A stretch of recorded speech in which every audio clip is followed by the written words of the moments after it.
Good times. Crazy. Oh yeah. Yeah, I don't know what it is with that corner there, but all right, we're just getting going here. Let's close the App. We should probably put our faces up so we're staring at cars. All right. All right, welcome everybody to the 034 live chat. Number 80. Number 80. 80? Yep. Wow. Yeah, so this is a Q&A session that we do every week when we can. I think we've only missed a couple since we started doing these. Yep. Ask us anything. Certainly 034 Motorsport products and services related. I'm Javad Shadzi. I'm the CEO of 034 Motorsport. This is Nate Stewart, our Director of Engineering. And, yeah, but you can ask us about anything. And, if you're upset about something, feel free to throw it in there. Well, we take a no BS approach to responding to everything. And we're not afraid to tackle hard topics. And we like to solve problems. So if you're upset about something, and a quick follow-up from last week, we talked about some supposed fitment issues with our P34 intake for the B9.5 S4. There are no fitment issues. They're just kind of hard to install. Getting the hose on and getting it's deceiving. Like it looks like it would clock very. Yeah.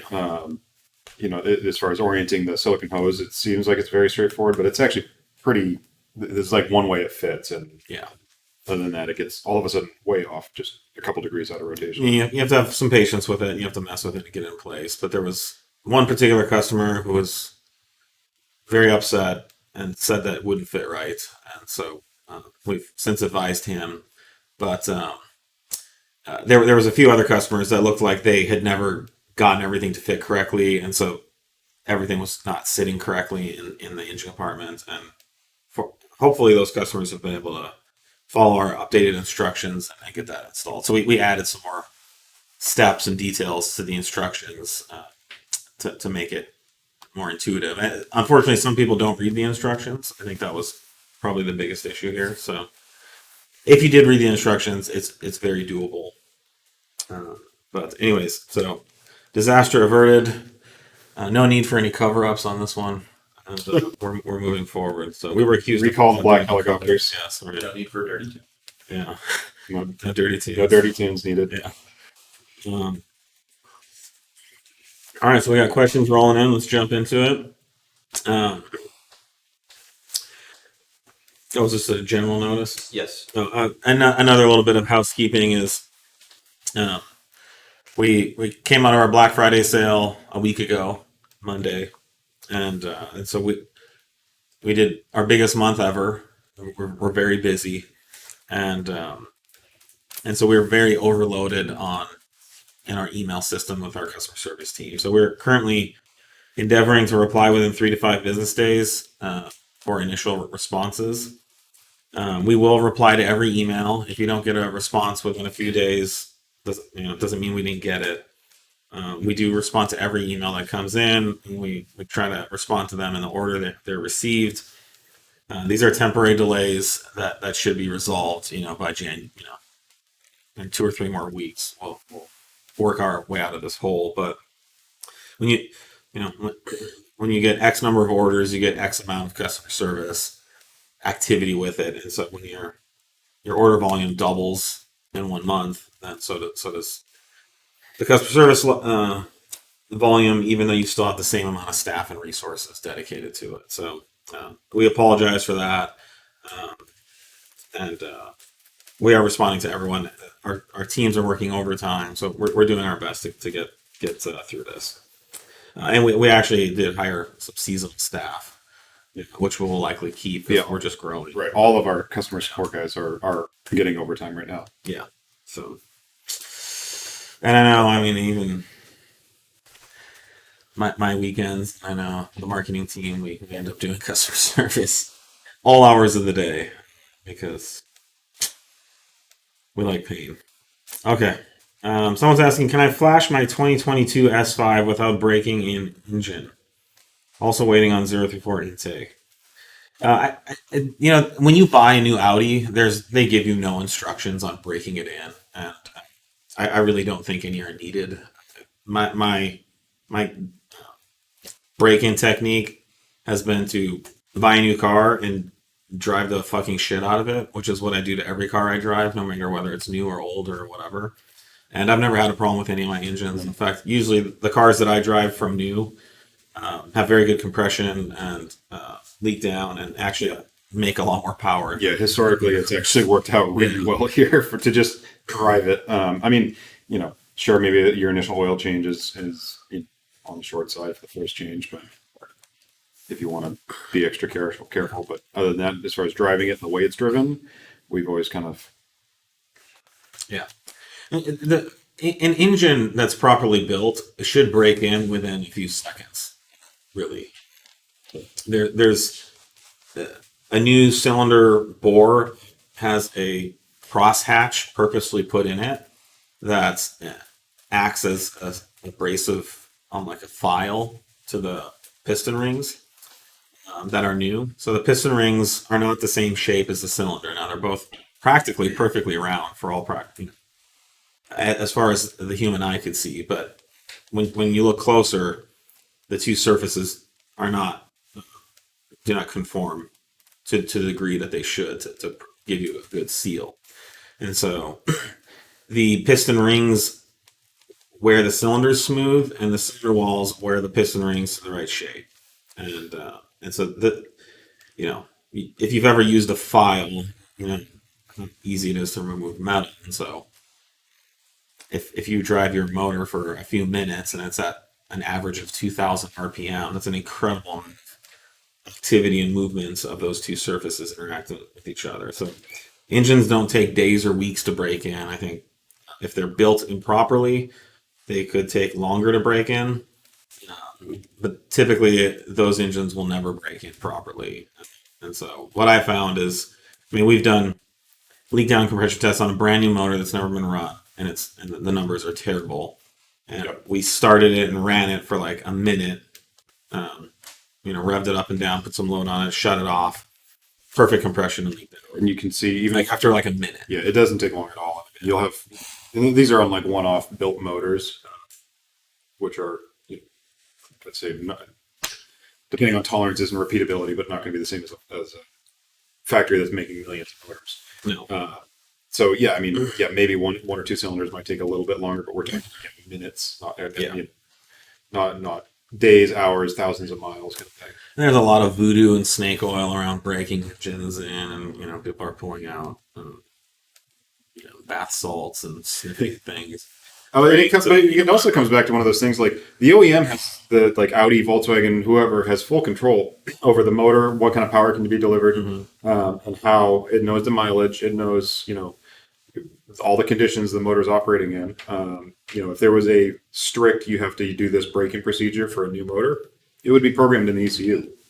There'd literally be reduced power output, reduced red lines, reduced everything for X amount of miles until the thing's broken in. It wouldn't give you, whatever amount of boost or performance, under a certain temperature or whatever. Some cars have that already. And some do. Some have that, and, I'm sure maybe that's their gimmick or strategy or it's required, but let's say if the OEMs are unleashing you to do full beans, then you're usually pretty good. All right. So, flash it, drive it, enjoy it. Yep. Drive it hard. Cars are kind of like human bodies. They don't like sitting around doing nothing. You might enjoy it, but your body benefit from that. Yeah, it's funny because a lot of the times too, like the older the car, with the lower the mileage it has on it, the more problems it typically has. Even if it's a fairly new 2, 3, 4, 5-year-old car, if it's got hundreds or thousands of miles only on it, it's gonna have some issues. That is really interesting. Even houses are like this. If you built two houses and you lived in one of them and the other one just sat, it would just start falling apart. Because it's insane. The walls literally peel off, the ceilings collapse. The whole thing would fall into disrepair. So unless you could somehow hermetically seal it and humidity control chamber. Maybe, but there's a lot of things on just if they need to breathe, they need that movement of air. They need in cars. The movement of things lubricates and keeps them maintained. And same goes for just stuff we've dealt with here, but you get like a low mileage junkyard motor. That low mileage motor might have been sitting for 5-6 years, so you don't know the history on it. The recent example we got here, like terrible injectors in it, even though it had 13,000 miles on it. Oh God, yeah. They were like non-flowing injectors. So yeah, use it. Can the team have a channel to support customers who track their cars and provide setup recommendations in there from brakes, rotors, alignment, etc.? I don't know if that would justify a channel. I mean, what kind of channel? I think they're like looking for an email team they can talk to or someone they can consult with for car setup. Advanced setup stuff. I mean, we list our alignment specs We do.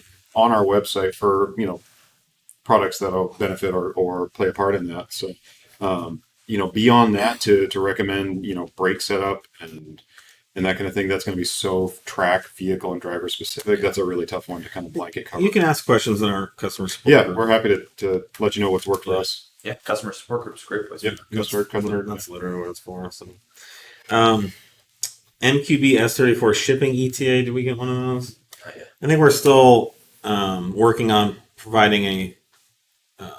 I think we have an ETA there, but it's estimated, and things are fluid. So we are working very hard to ship those as soon as we can. I believe we should have an update in the next few days, because I think we originally quoted mid December, and that's not going to be. We're not going to be able to make that.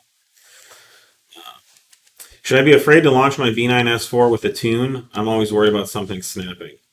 I mean, if you're worried about your neck snapping, then you not launch your S4. Yeah, Very afraid. We've launched ours a not insignificant number of times without issue, and I mean it's another one of those things where, like, it's hard on all the components. It's got to put more strain on things, but There's no known. We haven't had it's not like there's a Failures. known fuse that everybody's hitting, and it's Not on stage one. no, I'm sure we'll find it at some point. and not on the S4s in particular. I think some of the Q chassis cars with like super sticky rubber on prep tracks might have axle issues here and there, but the S4s I don't think I've seen. It's happened on CVs, but we also limit the torque on launch. Yeah, our strategies, throwing a bunch of wheel spin at the car or overloading the tires isn't going to get you off the line any faster. So yeah, we do control the torque of it. Release to the tires basically during launch. I launched mine 100 times to figure out if our So the Nix SQ5, it's 100 plus on the launch counter, just dialing that stuff in. Yeah. No, don't be afraid. Enjoy the car. Why is your 8S TTRS Stage 193 octane tune only supported by a few specific ECU box codes? Generally, we shoot for full coverage on those. I'd have to look and see exactly what box they have. I mean, even if we don't support the box code, we will do it. Yeah, we'll get it up there. Yeah. It may not, for whatever reason, have been uploaded up to the server just yet, or we'll get it up for you. I mean, speak with tuning at 034 Motorsport if you're not already, but we typically develop box codes for the most popular box codes that we believe in investment. We put our time towards the most popular options, and then we'll whack-a-mole them as they come in after. So it's not like it's not available. It just means we don't have it at that moment, and then once someone buys it, we do it. We'll get it up for you. Yeah, we get it up. So if you bought your tune during Black Friday, then I'm surprised you don't have it yet, but maybe we can look into it. Yep. Is there a specific Stage 1 Plus file for the DAZA? Is it just the addition of the intercooler and intake? Any idea how much more horsepower with Stage 1 Plus? There's not a specific calibration for that. We spent a lot of time, basically, we calibrate, in this case, we calibrated it with bone stock, everything, intake, intercooler, turbo inlet, all that. And then we'll go through and install all of the normal Stage 1 upgrades to make it 1 Plus. So the intercooler, intake, turbo inlet, even though it's a Stage 1, we went all the way through to ensure that the file worked all the way up through that those level of mods. So yeah, I mean, you don't need to run a separate file for that. It should be pretty well accounted for already for basically any of those. You're gonna make more power. Yeah, I mean, and it was like I want to say 20-30 wheel. Well, our intake, we advertise the power levels, Yeah. the power increases for the intake, so you're gonna realize those, and then the intercooler too. You're gonna pick up power from the additional flow, and you will maintain peak power for longer because your air temps will And stay. those things need an intercooler. Yeah. Those cook the air. They even need one with stock. I mean, if you're tracking or something like that, they get. So yeah, no, you should be good. The calibration, like I said, we tested both ends of the spectrum pretty, very intensively.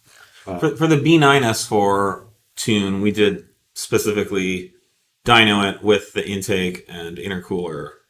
We were able to document those that specific condition of having our tune with those two additional components. But on the TTRS, the power gains are there too, and you definitely will make a lot more power, and you'll be quite close to stage 2 power levels on OnePlus. The high flow cat on the TTRS we found isn't as big of a upgrade as on some of the other applications. It's already a nice big catalyst on it. Christmas can't come soon enough for the ZF8 release for the SQ5. So excited. Good. Excellent. It's coming along. Yep. We're preparing really to release. Yes. Release the Kraken. Oh. Do you guys ever plan to provide software support for C7.5 SRS models? 4-liter. 4-liter and old and new. Yeah, I mean, we do plan on doing it at some point. This is kind of like B9 A4 as well. These are all things we'd like to do and we plan on doing. Right now, there are some really core tuning products to us that support a vast number of customers. Specifically, B8 3.0T, B9 3.0T, B9 RS5 2.9T. That's really popular for us right now, and so we have to decide, where to commit our resources. We do have a growing calibration team. We have 300% more calibration talent on staff now than we did a year ago, but there's still so much that we could be working on. And we're not, just pumping and dumping files out there either. We're putting, as you've seen or possibly been frustrated by, we spend a lot of time working on these. We're not just trying to get something to market. And now the best thing. Now the training files are as big as the ECU files, the TCU files. No, it's a huge part of it. It's a huge effort to get it. It used to be you just did the ECU, you had a manual transmission. There wasn't even a TCU to calibrate. So, and then there's advanced features that you guys are asking for. Yep. And so, success is typically generated by a certain level of focus.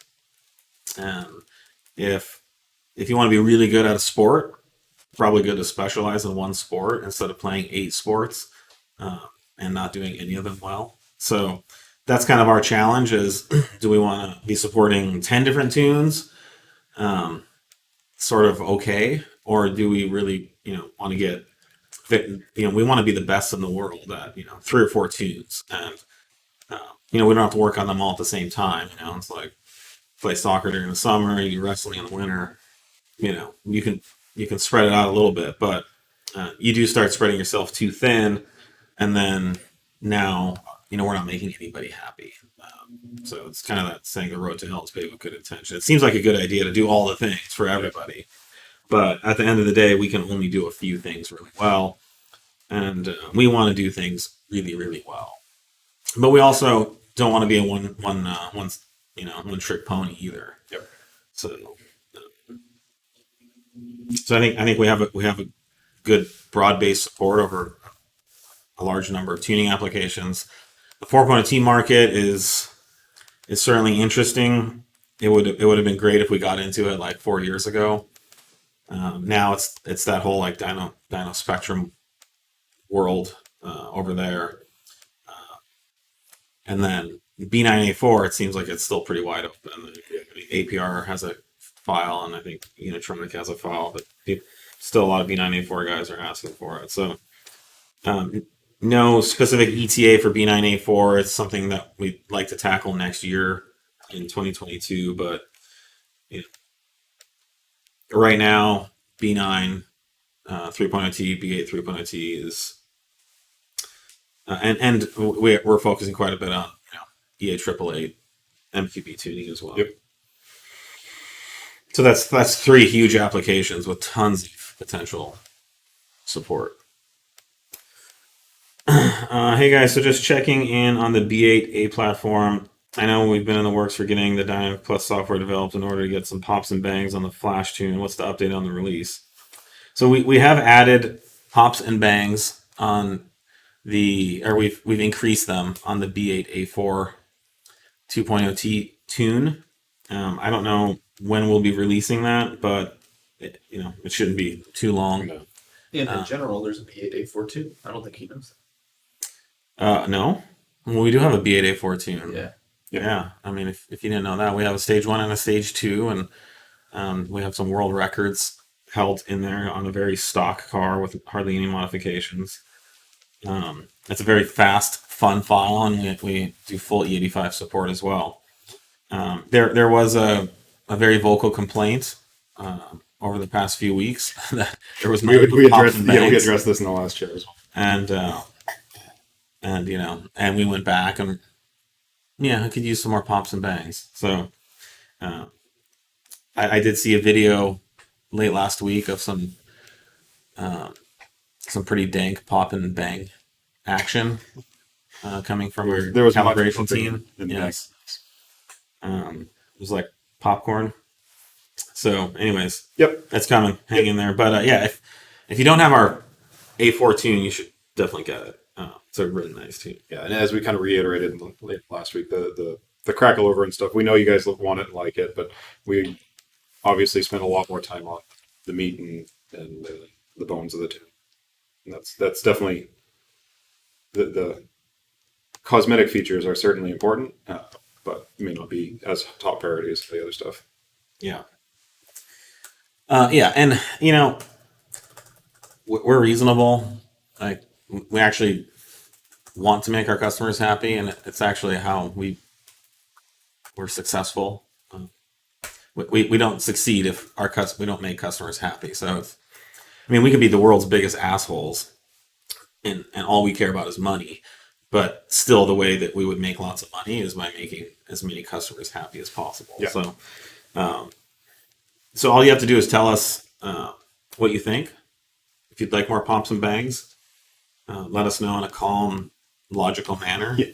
And then we will evaluate those requests as they come in, and we will make decisions based on what can make our customers the happiest.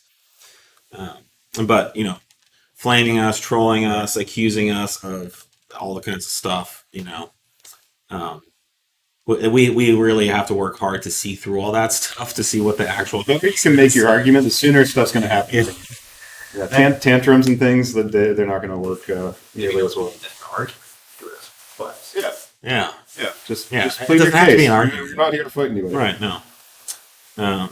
It's kind of like if you'd like your kitchen remodeled, and the contractors aren't paying attention, so you just light your house on fire, and then everyone's kind of like, did you want your kitchen remodeled? Like, what's going on over here? We are being given yawning memes and emojis, so I think people want us to move to a new topic.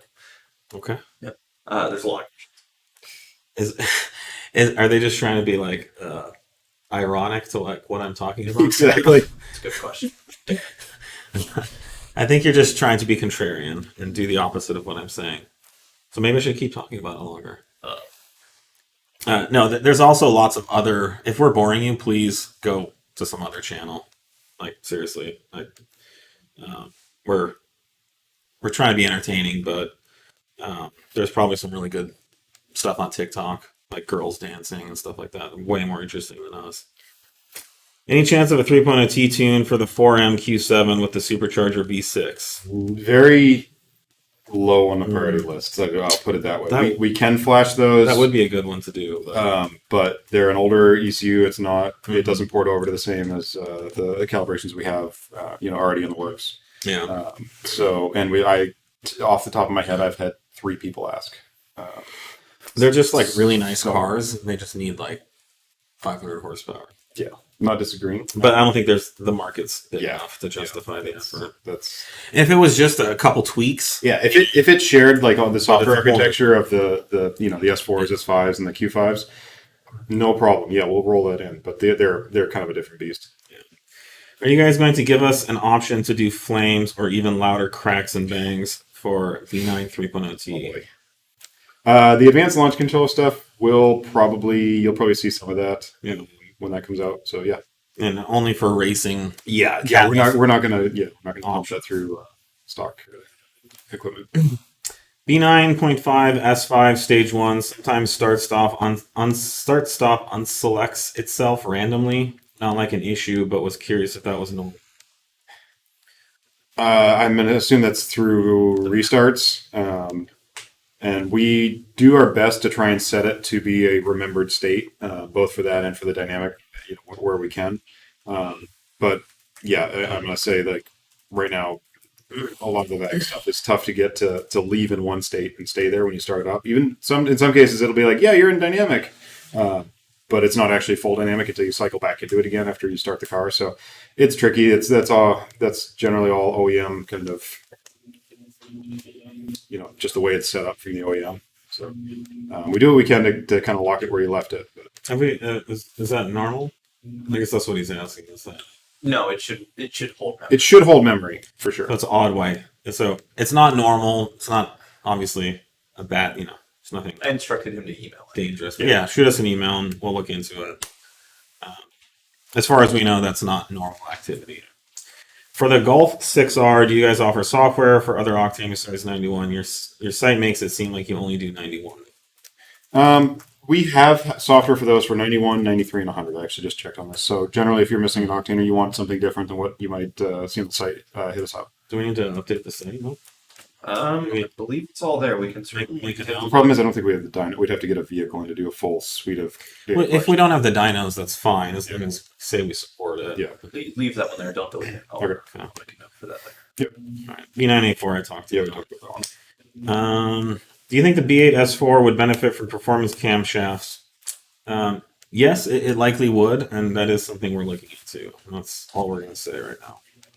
But yeah, stay tuned for 3.02. We're not B8 3.02. We're not done with that yet.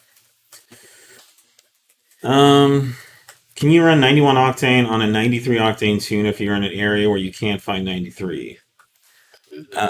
No. Define run, but I mean, it'll run. You can drive it around. Yeah, so the correct answer is no, but the practical answer is you can put 91 in there. You just have to drive off-load. Yep. So no boost, no wide open throttle, Yeah, just be conscious of how you're driving. and just stay in a real light load state. I mean, you could even put in lower octane if you wanted. But as long as you're driving it and knowing that you've got a mismatch in there, you'll be fine. someone's asking about an ETA on the upgraded B8.5 high pressure fuel pump. Which one is that? Through there, Yeah, which pressure pump. I know, is that the one we're working on? Oh yeah, we're well along the way on that one. Yeah, that one's not too no- far out. no but, ETA, yeah, we don't no. have an E ETA. But it's an engineering development. Question for you guys: we bought a car with your RS500 turbo, loved it. It had a lot of miles and needed rebuilt. It's on a race car and happened to be in the middle of the season, so we went back to a stock turbo and kept racing. Changed the tune. We have rebuilt it and reinstalled it. AZ Euros does our work. Have ordered all your suspension engine mounts. We won our regional championship. Noise. Love the TTRS. Love the RS500 turbo kit. Will you tune it for us again? Of course we will. Yeah, no, I mean, that sounds great. Glad you like it. That turbo kit was unfortunately kind of controversial for us, even though it was a great turbo kit. Yep. Especially when used like in a race car with probably 100 octane. Yeah, I mean, it is the turbo that was used in the racing series in Europe, which is why we went with it. But yeah, we do still have a tune for that. Yep. If you need help with that, just shoot us an email. Yeah, it sounds like you got the car used, so or secondhand or whatever. We can set you up with a cable as well, so you can do the flash, reflash ECU as needed. If you are, at a race or need to switch to some other map or calibration, that's not a problem. So send an email to, I guess, tuning at probably the best one for that one, and we'll get set up. What kind of battery charger do you recommend when installing the tune? What's the one that we use C-Tech stuff? C-Tech. But I mean, 20 amp? it depends. It's going to depend on the car, but yeah, generally 20 amp or bigger, and you're going to be in a pretty decent shape. So it's just a matter of keeping the voltage at a level that's consistent and solid. You know, especially with, you know, we have to err on the side of it's got to work every time. So, you know, part of that is the voltage needs to be stable and at a high enough state, because the ECU will check that, you know, as it's going through its flash routines, and you may get a flash routine that just kind of stops in the middle of the process because it sees now that the voltage is too low to successfully erase and reprogram the flash, so it did just bail out on you. It's not real. That's a not, you know, it's a real cheap one. Are they like $300 or something like that? I don't think that one's that much. Look it up. Yeah, I think it's like half that. Let me look. But I mean, it's one of those one-time purchase things. It's also got, there's others out there, but this one in particular also has actually a quite nice reconditioning step you can do for batteries. It's a premium option. So if you want to get a really nice battery charger, that's the one. Yep. There are $123. Yeah. Okay, that's not bad. No. Yeah. With Prime 1 day. Yeah, you can get it in a day. And that, well, here, that's and that's not just for tuning. I mean, you can use it on any car to charge anything. So Can you stress why it's important to have a charger or maintainer versus a trickle charger? Well, I think that's it. Well, so Nick's asking what is a charger or a you know, power supply like this versus a trickle charger. These have modes. There's a couple of different modes on this one in particular. One of them is called supply. So it's called a supply voltage mode for situations like this where you need to keep the battery voltage at, you know, at a certain level, but you may not be like trying to charge a battery or anything like that. And it's just that's not something you're going to get in a trickle charger that's pushing out like, you know, half an amp, and that's all it can do, and it just tries to float the batteries up to a certain voltage. yeah, So yeah, this is there to handle some loads, and this application does not benefit from a trickle charge. It's just not it's nothing to do. Trickle charger is for if you're not doing anything to the car. It's, you know, in a cocoon somewhere Just to for keep the months battery on end, topped up. just to keep things topped up. Yeah. But it's a really low voltage. This is like, there's stuff happening. There's a good bit of draw on these cars with the key on, and you know, nothing else running. So you want to maintain that voltage. Yep. Surge Tank ETA. We're getting pretty close. We're just waiting for some of the manufactured components to come in, so, and everything's taking forever. Everything is. The Surge Tank will feature these really beautiful OEM style, actually better than anything I've seen on OEM. Banjo hard lines. And you know, we have a manufacturer for that. It would normally take 2 months, and it's like 6 months. So,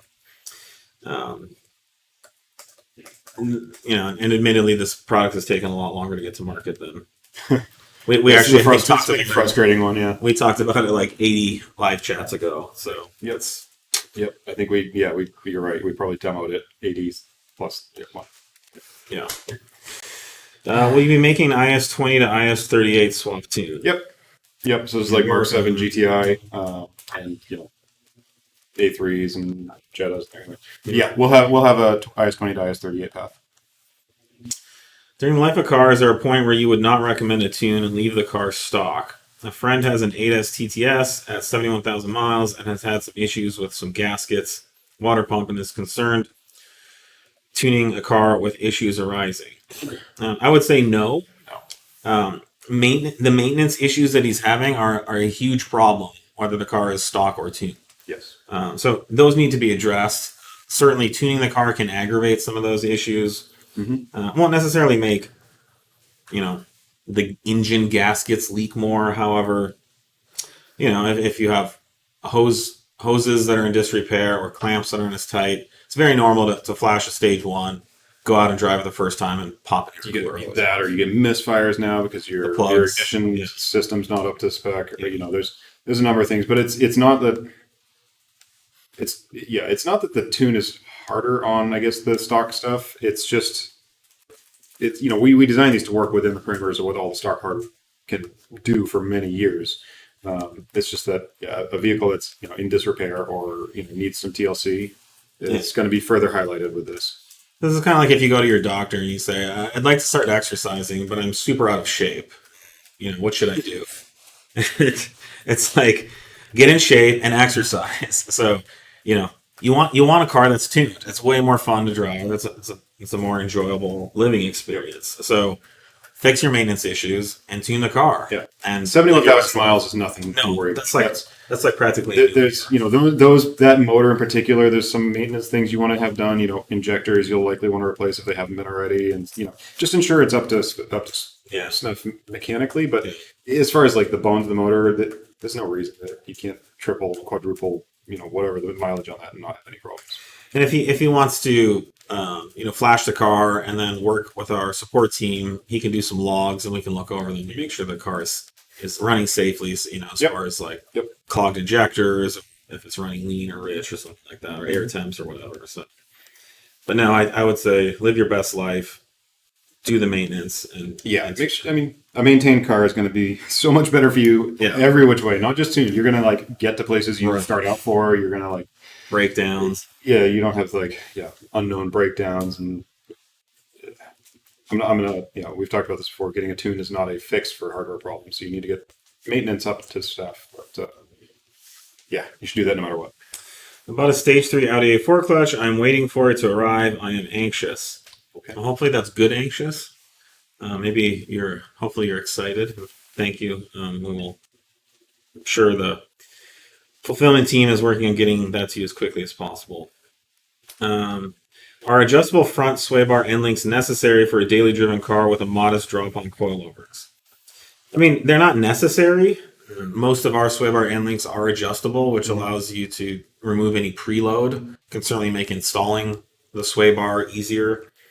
And maybe it's worth clarifying too. Like a suspension drop doesn't mean anything for sway bars. If it's dropped evenly, there's absolutely no difference in your sway bar arm length that's required. Mm-hmm. It's like Jawad mentioned there's always tolerances. There's always differences from springs to bars to cars to whatever it may be, that you can get rid of any twisting preload that's in the sway bar as the car sits statically. Yeah. And there will be if you want to like corner balance and really set up a car, you need to pre-weight the car with the driver. And that puts some load more on one side of the car, so you can dial that out. So but nothing's necessary. It's not a necessary thing just because you dropped it. I'd say you'd actually have to work really hard to find sway bar end links that aren't adjustable. Certainly, most of the bars are. Yeah.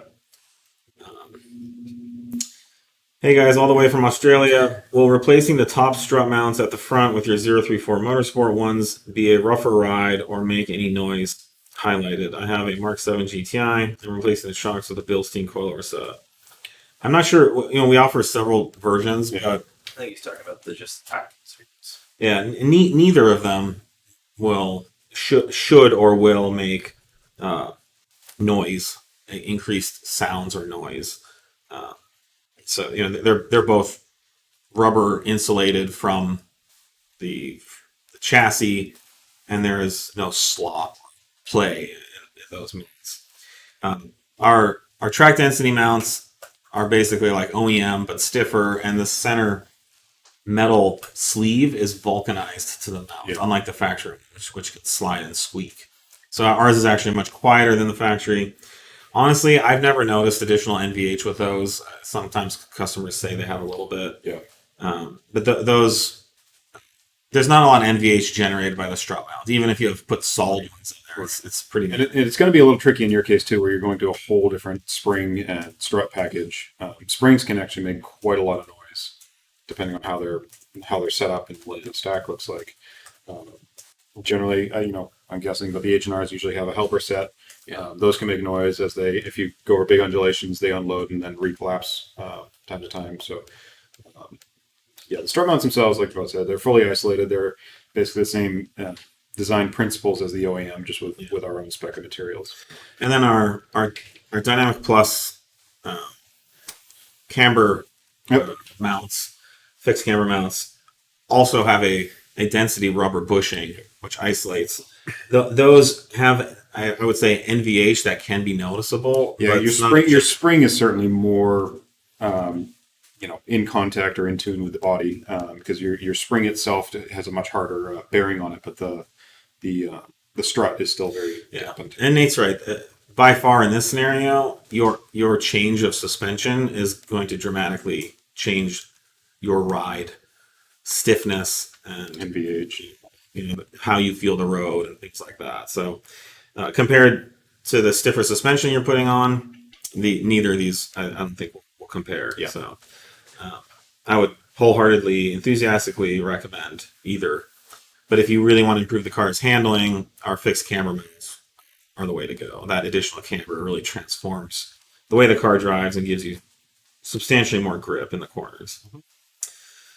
How often have you guys seen broken driveshaft carriers, driveshaft CVs, or broken diffs on the B8 C7 3.0 T platform?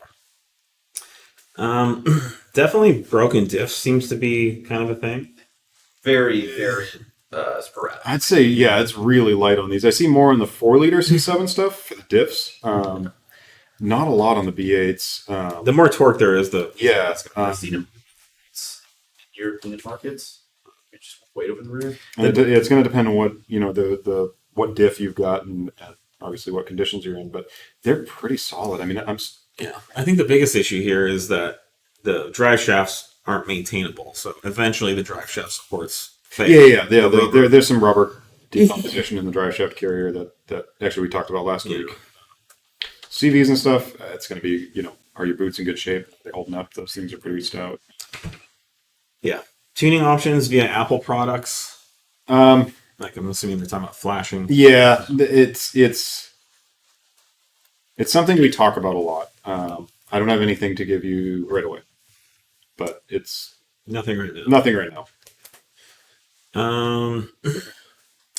With E85 tune, why do you suggest ethanol sensor? If my sensor designates less than E85, i.e. E70, then what is the benefit of knowing this information?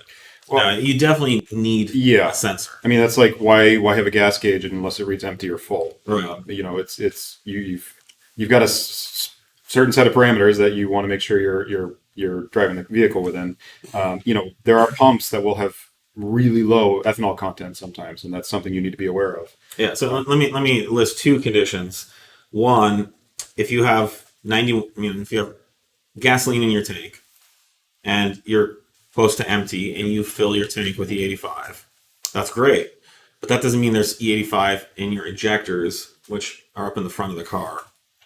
So there's a fuel line and a fuel system filled with gasoline still that the E85 has to work its way through. So you want to put a sensor up by the fuel rail, and once that sensor starts reading above E60, E65, you're now safe to drive in your E85 mode.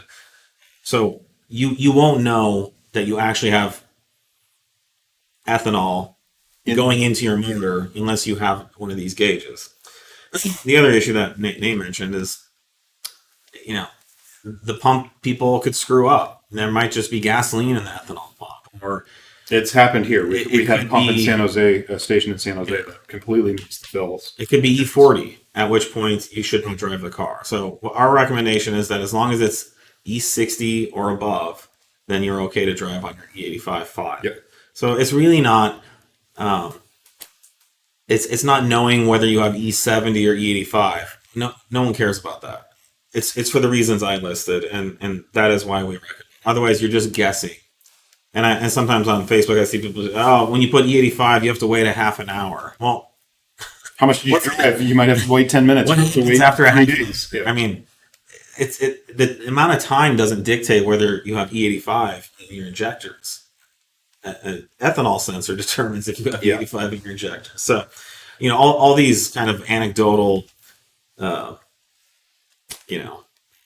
conventional wisdom stuff is out the door when you can just spend a couple $100 and know for sure. So, definitely every time you fill the tank, you want to look and you want to verify. Yep.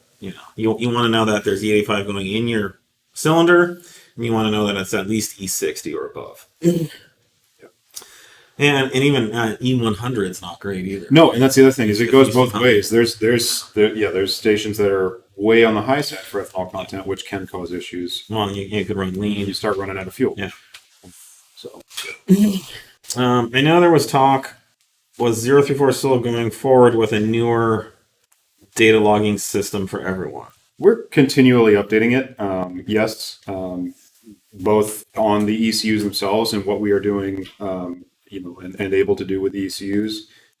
We just made a rash of updates internally on some ECUs that more than tenfold increase some of our logging speeds. So, it's something we're always tweaking and working on. Yeah. There will be some bigger, logging software updates probably coming in the next year that you'll see.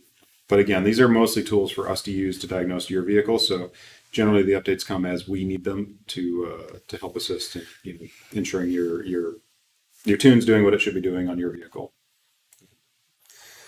Didn't we already talk about wheel hop last week? That's a new question. That is a new question. And it wasn't on it was like an MQB, I think. We also tackled some new questions below. What's your opinion on the B9 S4 platform versus the B8, B8.5? It's obvious the B8 has tremendous bang for the buck when running full bolt-ons. How does B9 compare? We've talked about this quite a bit. They're both great cars. If you're, I don't know, if you want to get into a cheaper car, the B8 is certainly the way to go. They're still very potent cars and incredibly fast. I think that there's two things that kind of separate. One, do you want a newer car with the newer tech, or are you okay with the older car without the older tech? And then, do you want supercharged or turbocharged?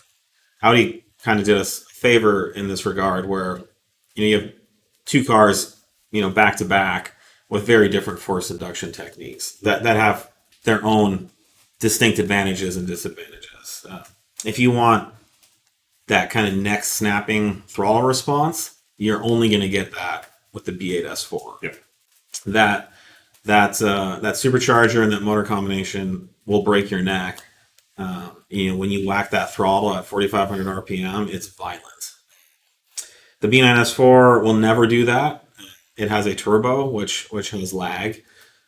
Now, the advantage is the turbo produces substantially more torque and horsepower than the supercharger could ever dream. I mean, even the stock B9 S4 turbo is producing numbers that the B8 could only dream about. And as a result, we're seeing very, very fast, low 11-second cars on just stage one, bone stock cars with stage one.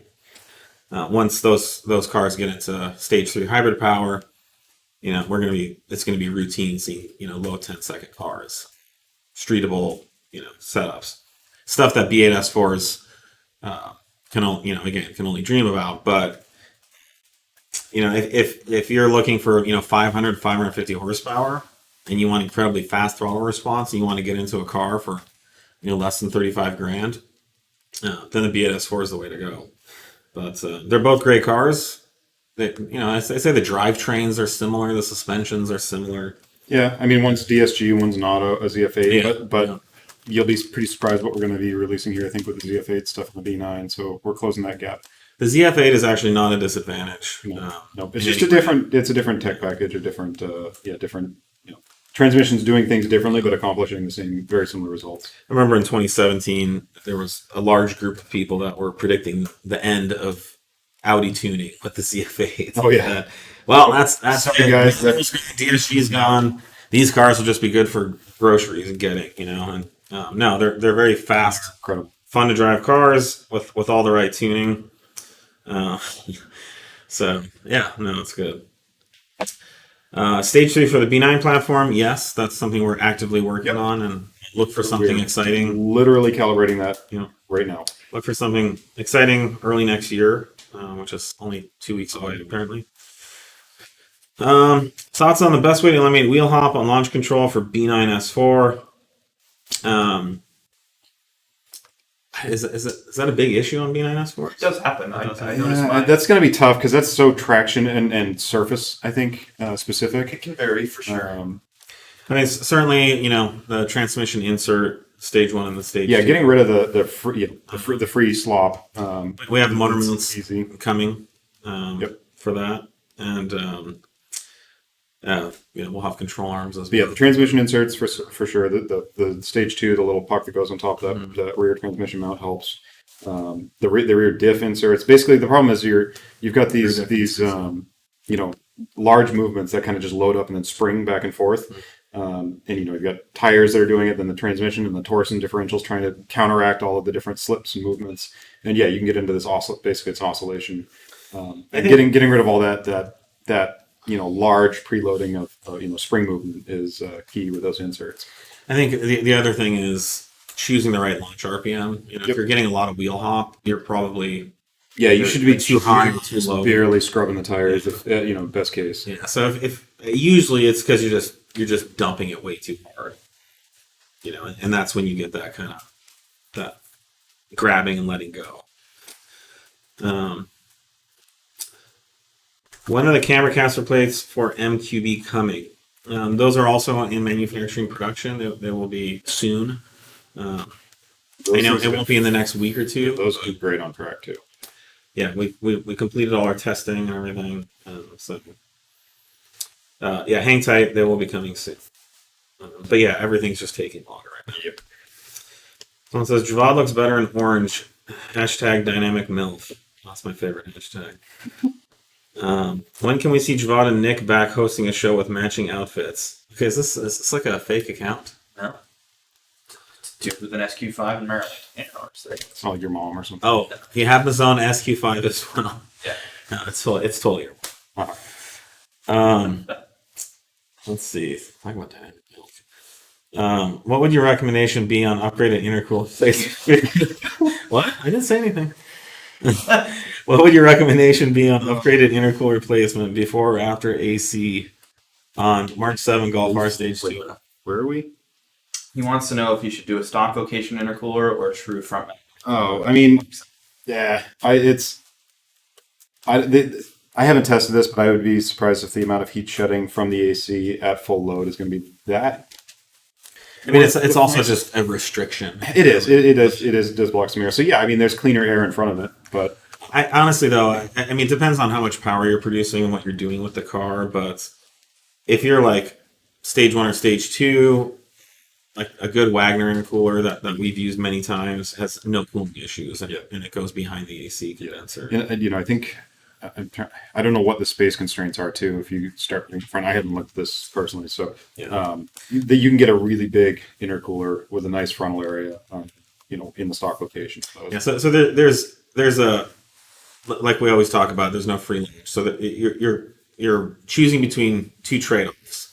So by going with the front mount, you're optimizing the flow and blockage problem that the stock intercooler location has.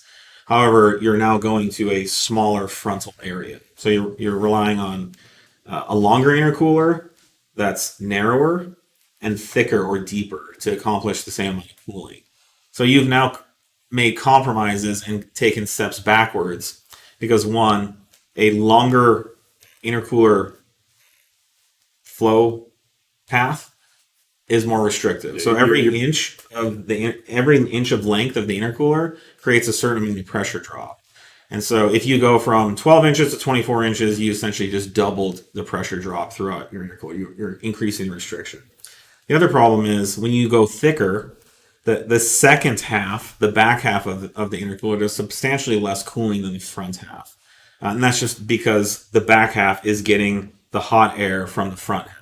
So your efficiency naturally drops. Imagine, an intercooler that's 20 inches thick. Basically, after the first few inches, it's just getting like hot air. So that's why you don't see really, really thick intercoolers for that reason. So now you go to the stock intercooler, you gain back a bunch of these disadvantages, you gain them back. So now you have an intercooler that's just as long, but probably 3 to 4 times wider.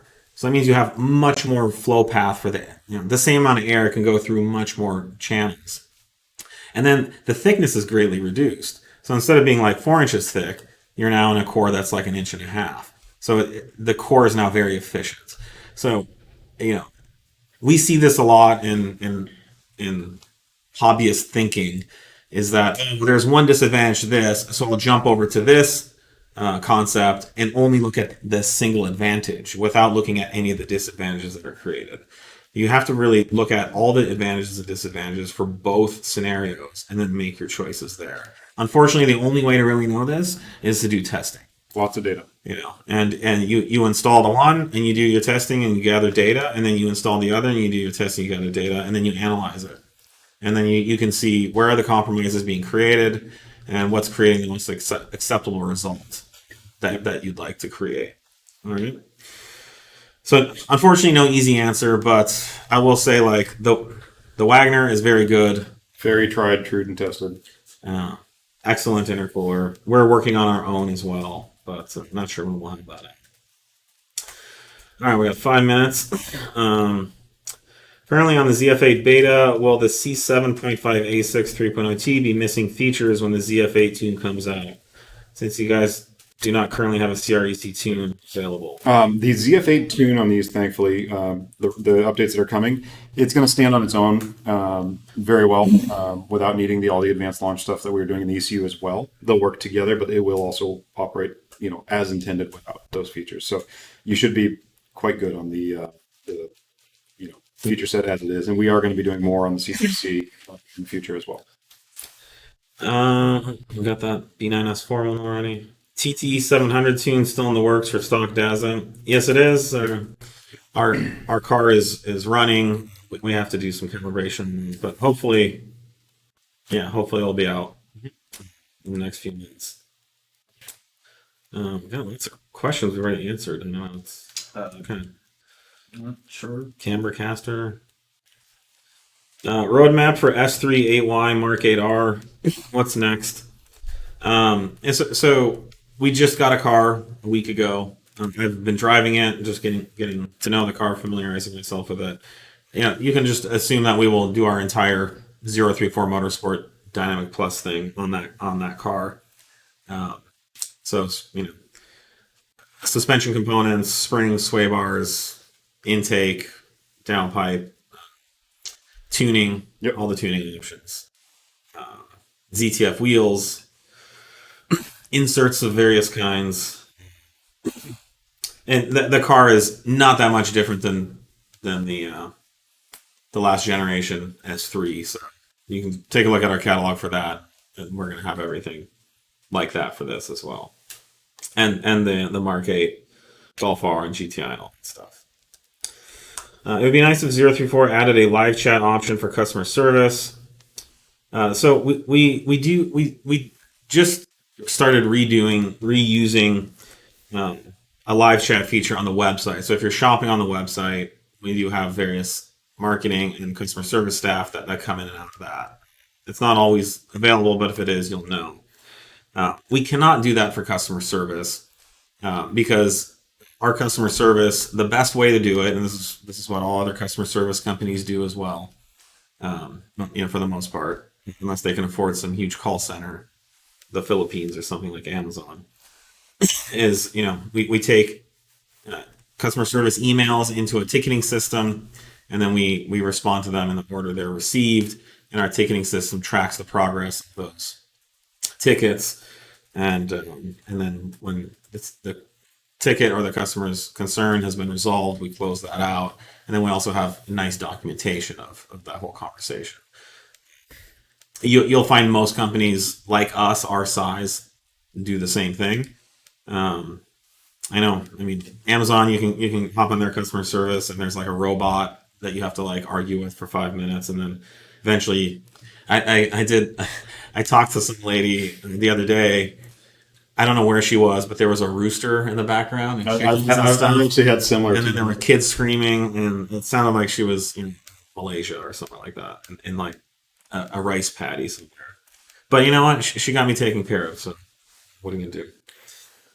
But yeah, emails is how we do it. Yeah, and it's I understand you want instant gratification and things to happen right away. We're getting to everything as quickly as we can and as accurately as we can. So the best way to do that is some documented form by email, like Joel mentioned. Yeah, and we're going to support you. We're not going anywhere. Yeah, and then a lot of these customer service requests really need to go through this documented process to make sure that the resolution you're getting is actually the information that you need is actually correct. So it's not something that we can just fudge. Yep. Someone's asked about this calendar. Yes, this is our new 2022 calendar. with all kinds of sexy 034 images, and this will be for sale. We made a bunch of these recently, and when are we gonna list those up? This week? Should be quite soon. Yeah, let's get them up before 2022. Maybe. Think about We got a good target date in there. Yep. So, all right, everybody, thanks for joining us. We're out of time, and I think we'll be doing this next week. As far as I know. Yeah, should be good. All right, cheers, guys.